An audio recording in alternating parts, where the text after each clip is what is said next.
One-of-a-kind art from amazing artists is something you might expect to find in galleries here in Colorado. But a show opening tomorrow night in the Rhino Art District is offering something unique. It's a 3D immersive experience featuring pieces created by incarcerated artists.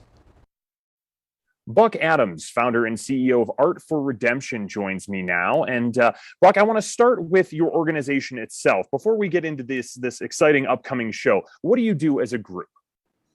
We are working on prison reform nationwide that would allow inmates to hold a contract with an outside company to make money, which then could help them pay their restitution, child support if they have it, commissary needs, and basic phone calls and staying in contact with family members to keep their support system intact.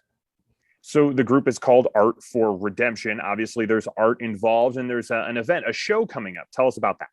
So we, during COVID, well, let's back up. Just prior to COVID, we were working with the Department of Corrections, Colorado, and got the rules changed, which would allow that to happen here in Colorado. COVID happened, and you know, the whole world kind of changed and hit pause. But during that time, we did a pretty big reach out into prison systems nationwide, collected about 400 pieces of art from a little over 200 artists that are incarcerated.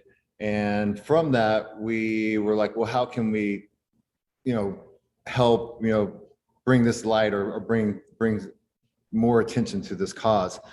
And so the idea was to do a mural, and the mural became the Statue of Liberty. That is a collage of all the artworks that we collected, superimposed on a map of the United States. And what's interesting about it is that it also has an augmented reality piece to it. So it has an app that you'll download onto your phone, and to view the messaging and the 3D aspect of the mural, you'll be able to interact with the mural that way.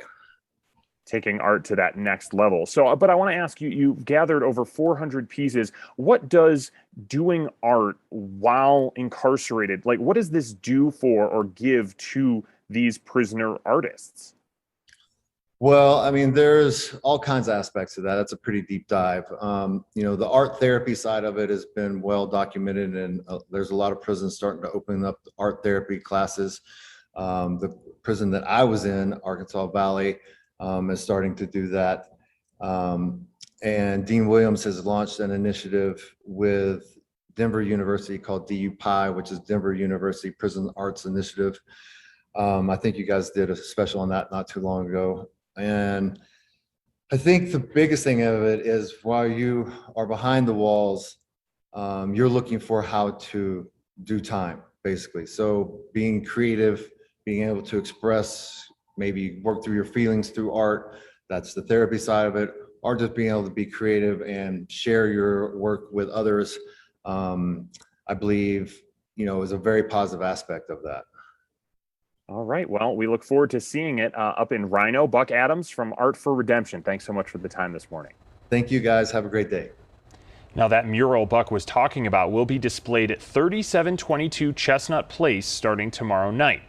That's between Blue Moon Brewing and the Ironton Distillery. Again, that's in Rhino. And don't forget to take your phone to fully experience the augmented reality part of that display.